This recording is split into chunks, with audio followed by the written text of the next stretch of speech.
There is a variety of different opinions about the role of secret societies in the founding of the United States of America.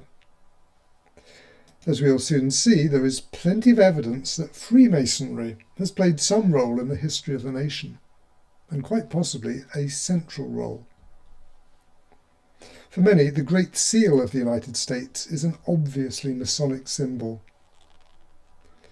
For those averse to Freemasonry, it is frequently viewed as an indicator that a Luciferian cult, the dastardly Illuminati or Satanism, has infiltrated the pure institutions of state.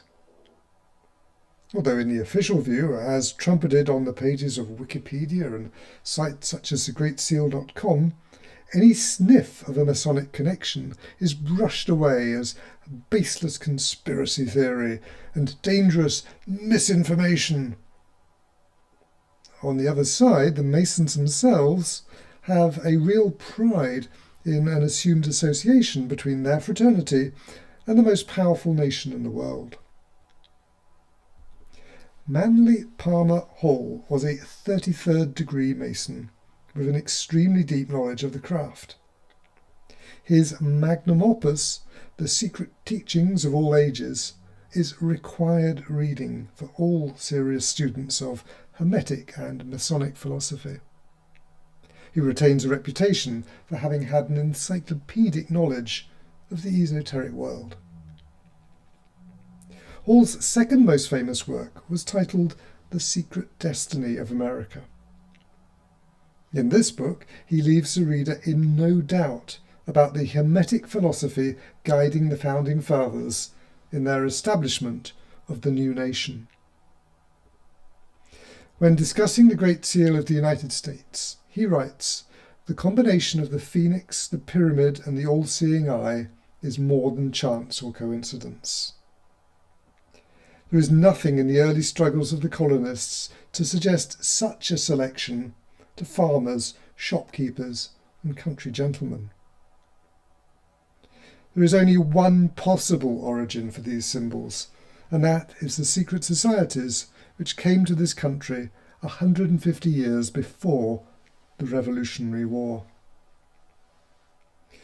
Most of the patriots who achieved American independence belonged to these societies and derived their inspiration, courage, and high purpose from the ancient teaching. There can be no question that the Great Seal was directly inspired by these orders of the human quest, and that it set forth the purpose for this nation, as that purpose was seen and known to the Founding Fathers. If Hall is correct, and the iconography of the United States Masonic in origin, it should be possible to find deeper levels of meaning in the inscriptions and mottos chosen to accompany the symbols. Above all else, it should be possible to turn the gematria key and find hidden numerical meaning in the inscriptions. The obvious place to start is with the Great Seal of the United States. The 9 words making up the official title have a gematria total of 1520. This seems significant because it is also the value of brotherly love. Brotherly love is the first of the 3 tenets or pillars of Freemasonry, the other 2 being relief and truth, or charity and truth. The Great Seal is by this means an emblem of the brotherly love that binds the nation together. And with the 0 removed from 1520, 152 gives the value of the chief architect of Solomon's Temple, Hiram Abiff. In the ritual of Master Mason, Hiram Abiff was slain by 3 ruffians because he refused to give up the secrets of the craft. He was later resurrected through the loving ministration of his brother Masons. Early drafts of the Great Seal had an alternative inscription on the reverse face. This was Deo favente perennis, God favours us through the ages. The gematria value of the three words is 1245, and this may have been chosen as it also signifies the name Washington. George Washington was the first President of the United States and the father of the nation. His name is given to the capital city, one of the states, a host of monuments, and many other national symbols.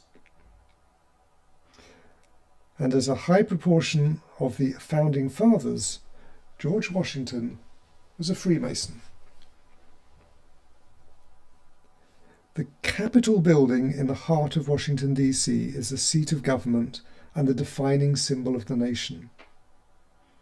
In 1793, the foundation stone was laid by George Washington in full Masonic regalia and at the head of an elaborate Masonic ceremony. Libations of corn, wine and oil were poured on the cornerstone, and the building thereby consecrated as a place of Masonic reverence. Since that time, the Capitol has evolved and expanded, but it remains founded on Masonic principles. There are many other indications of a Masonic master plan underlying the formation of the nation. One of these is the peculiar street layout of Washington, D.C. Designed by the French Freemason Pierre L'Enfant, the plan is sharply geometric and geomantic. Apparently, the intention was to draw down celestial influences by mirroring certain stars and constellations in the heavens. Thus, a central element was the alignment of Pennsylvania Avenue with the rising and transit of the star Sirius, the heavenly representation of the female goddess Isis. In a study of the embodied sacred geometry, Nicholas Mann found a multitude of interlocking forms, including an expanding sequence of pentagrams emanating north from the Washington Monument towards Lincoln Square. The Washington Monument itself is a Masonic statement, as well as a phallic symbol. It sits within the female sacred space of a vesica piscis, and aligns with the feminine curves of the domed Capitol to the east, and to the north with a series of ellipses, semicircles and ovals, leading to the Oval Office of the White House. Oval, of course, means egg-shaped. The height of the obelisk is 555 feet. By gematria, this equates it suitably with the head of the corner in English. And in Greek, idrima, which means a thing founded, establishment, or a statue. 555 may also portend the five-sided figure of a pentagram with sides of 111. 111 being a solar number from the magic square of the sun, and also the gematria value of the first letter of the Hebrew alphabet, Aleph. And at the same time, the two words even chen, meaning precious stone in Hebrew. The number 555 is also hardwired into the Declaration of Independence by a most characteristic form of cryptography. The official document was beautifully handwritten, or engrossed, on parchment by Timothy Matlack a few days after its adoption. Enormous care was taken with the production of the document. My friend Alan Green, who has studied the document in some depth, see his America Codes videos on his YouTube channel Bard Code, has revealed that the text is made up from precisely 6,771 characters, the mirror number of the date, 1776. 1776 is 111 times 16. And 6771 is 111 times 61. 16 and 61 are mirrors, like the two original numbers. And notice that 16 appears as the terminal digits of 1776, while 61 comes as the corresponding digits of 6771. Do the digits 1 and 6 allude to the 6 days of creation and one of Sabbath, and hence a new beginning? It seems rather likely. Notice that both numbers also have 77 in the middle, and 77 is formed from the addition of 16 and 61. Furthermore, 1776 and 6771 make 8547, which is 111 times 77. If 77 is at the heart of the matter, it may be because 77 is the gematria value of the Hebrew word mazal, which means good fortune or destiny. That is surely what the founding fathers would have wished to incorporate in their blueprint for the nation. We can also see that 8547 is 11 times 777, another very significant triple-digit repeat. At the same time, it is 37 times 231. The former is the building number, providing the key to the numerology of the book of Genesis and the New Testament. The latter is known as the Great Canonical Number, for it refers to the 231 gates of creation described in the Sefer Yetzirah, the founding book of the Kabbalah. And it comes from the total of 2-letter combinations that can be formed from the 22-letter Hebrew alphabet. The document has clearly been constructed with the most meticulous attention to detail. Not a single character, not a jot or a tittle is out of place. And this is characteristic of Rosicrucian cryptography and literary craftsmanship. It's therefore very striking that there appear to be 2 clangor typos in the handwriting. In the first half, the word representative has 2 missing letters, E and N, appended above a chevron. And in the second half, the word only is likewise shoehorned in.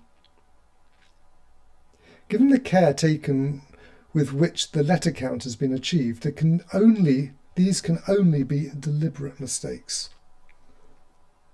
But what do they signify? Well, if we count them by gematria, E and N sum to 45, and only is valued at 510. Therefore, these mistakes total 555. One particular significance of finding 555 here is that when it is taken from 6771, it leaves the very special number 6216. This is the 111th triangular number, and it's also the gematria value of the original Sibylline acrostic, Jesus Christos Theohuios Soter Stauros, Jesus Christ, Son of God, Saviour, Cross. The first letters of the 6 words make the Greek word ichthys, meaning fish. Jesus the fish. Incidentally, the reason why the original acrostic doubled the final letter, the sigma, was to raise the gematria value of ichthys from 1229 to 1429, and thereby equate it with to pleroma, the pleroma, meaning full perfection, the Gnostic paradise, or a net full of fishes. added to which 1429 is the 8th octagonal number. The play on eightness reflecting Jesus as the great Ogdode in Gnosticism, with 888 being the value of his name in Greek gematria, Jesus. 6216 is additionally significant as the product of 5 different 3-digit repeats. 111 times 56, 222 times 28, 444 times 14, 777 times 8, and 888 times 7. Also, if 555 is taken from the total of 8547, it leaves the equally special number 7992. This can be seen made up of 111 times 72, 222 times 36, 333 times 24, 444 times 18, 666 times 12, 888 times 9, or 999 times 8. So we have all the triple-digit repeats in this number except 555 and 777, the 2 numbers we've just seen earlier. And a different computation is that 7992 is 37 times 216. Thus the product of the building number and 216. The latter is 6 times 6 times 6, or else 3 cubed plus 4 cubed plus 5 cubed, hence the 3, 4, 5 dimensions of the Pythagorean triangle. And one might also bear in mind that there are 216 letters in the 72 names of God, aka Yahweh, Yod-He-Vav-He. Another Masonic symbol honouring the founding father is the George Washington Masonic National Memorial. This is located in Alexandria, Virginia, just outside Washington, D.C. George Washington was a master of the Alexandria Lodge, number 22. This building is modelled on the lighthouse of ancient Rome and has a height exactly 3/5 of the Washington Monument. It stands 333 feet tall, or perhaps 111 times 3. This seems to be represented in the front face of the building, where the long windows of the upper 3 blocks of the edifice look like 111 on top of 111 on top of 111. While the Washington Masonic Memorial is designed as a beacon of light shining in a sea of darkness, the Great Seal embodies symbolism of the great light of nature, the sun. The words a pluribus unum, out of many, one, when broken down into its 2 components, gives values of 666 and 470. These lie in the hermetic relationship of the square root of 2, because 666 divided by 470 is 1.417, which is accurate to 0.998. It thereby points to the geometry of his square. 666 is a number of the sun, being the sum total of the magic square of the sun. And 470 gives a value of the Hebrew word kimrer, a word meaning darkness or an eclipse of the sun. These are 2 opposites, like the olive branch and the arrows, peace and war.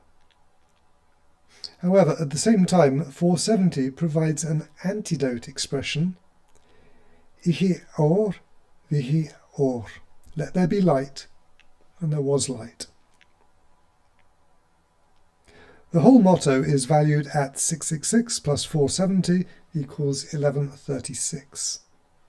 And this equates it with the Greek word misoranos, which means the mid-heaven. This is the point where the sun is at its brightest and most radiant. and according to the official guide, the image on this face of the seal depicts a glory breaking through a cloud over the head of the eagle. In other words, a burst of sunlight piercing the dark cloud. One other connection is that 1136 is also the value of the Greek word amaristou. This means undivided or indivisible. Hence, out of many, one. The United States is one unit, fused from multiple states. On the reverse of the Great Seal, the words annuit curptis means he favours our undertakings, and he is presumed to mean God, as symbolised by the Eye of Providence. However, the value of the two words is 707, which points to a more Hermetic and Masonic possibility. In Greek, the god Hermes, or Theos Hermes, has this value. Does the god Hermes favour the undertakings of the United States? Does the Great Seal embody Hermetic philosophy? There is an esoteric reason why the god Hermes should be valued at 707. We saw previously that the square root of 2 is 1.414, and it denotes the diagonal of a square with sides measuring 1. Therefore, 707 represents half the square root of 2, and thus the half diagonal of a square, with sides of 1000. The square is a symbol of Hermes, and sacred to him. And interestingly, the pairing of the gods Hermes and Apollo creates a gematria total of exactly 1414, the full diagonal. In terms of sacred geometry, a half diagonal is known as a sacred cut, and it can be used to create a perfect octagon from a square. The 4 arcs used in the construction also create a Templar cross from their intersection. It's possible that the Founding Fathers may have had a second reason for selecting the value 707, because in Hebrew this gives the value of the word aun. Whilst the common meaning of this word is potency, strength or power, it was also the name of the ancient city Heliopolis, the Egyptian city of the sun. In this we can note that 390, being the value of annuit, is also that of polis, meaning city, and 317 curptis is the value, +1, of Helios, the Greek name of the sun. Therefore, annuit curptis gives us Heliopolis by 2 completely different numerical roots.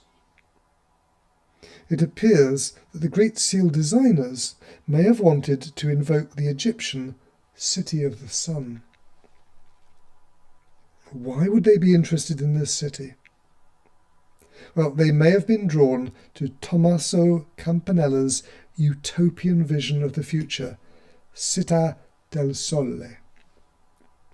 Campanella was a Hermetic magus who upset the Pope and was tortured in the dungeons beneath the Holy See on several occasions.